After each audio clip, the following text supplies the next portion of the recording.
Hi. Now in this session, we are going to learn how to automate email. So let's say if you want to send an email or if you want to receive any email, what you are going to do? You will go to your email address. You will go to your login account, right? Let's say, so this is your email, Gmail or whatever it may be. You will go to your email and then you are going to give your username and password.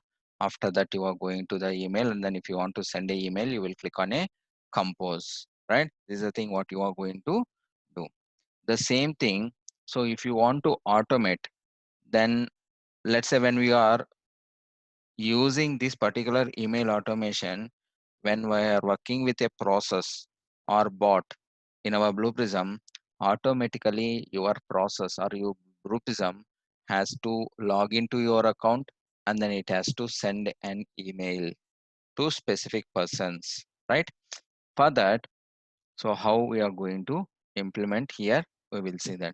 So in any organizations, when you are working in real time, we are going to work with Outlook. We're going to work with Outlook. We will not we are not supposed to use your personal email IDs. Now here let's see how to work with personal email ID. The same thing. So you are going to work with Outlook also. Both are same. But when we are coming to this, when you are working with, if you want to automate your personal email ID, what you need to do is you need to do some settings here.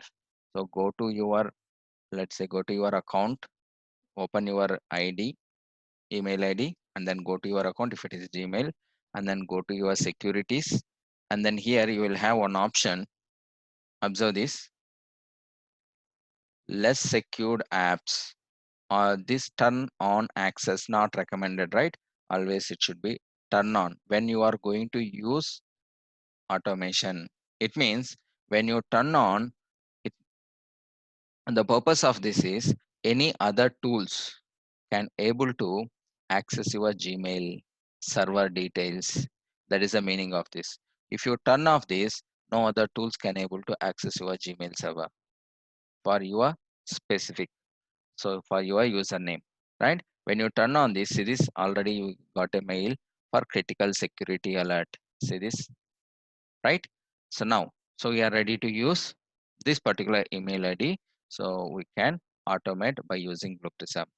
Now our requirement is, let's say, uh, when you are working in any project, so when the task is completed, you need to send a confirmation email, or when the task is failed, then you need to send email notification that job has been failed, or this task is not been completed, or we have assigned this task to some other one. All these things, email notifications we are sending, the status notifications, right? If you want to send these status notifications, so we should not do it manually, it has to be automated. For that, we are going to use this email automation. When you are working with email automation, first what we need to do is we need to import that VBO. It's already available.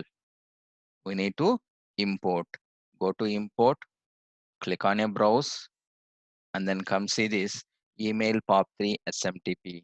When you are working with a Outlook, see this, we have an object called MS Outlook email. We will use this. When you are working with any other emails, we are going to use this one, POP3 SMTP, the details. Select this one and then next, right? The next, it is going to import. Now, if you observe this here, the email POP3 SMTP is available now. We are going to use these object actions in our Process Studio when you are working with email automation. So first thing what we need to do is we need to enable the settings if you want to work with a Gmail, less secured app settings, and then you need to import this email POP3 SMTP. Or when you are working with a Outlook, you need to import Outlook VBO. Okay, this one is common for all, like Gmail, Yahoo, or Rediff. Any other webmails, this is the common. Okay, all webmails you can use the same VBO email POP3 SMTP. Okay. So in next session, let's see how to use this email POP3 SMTP.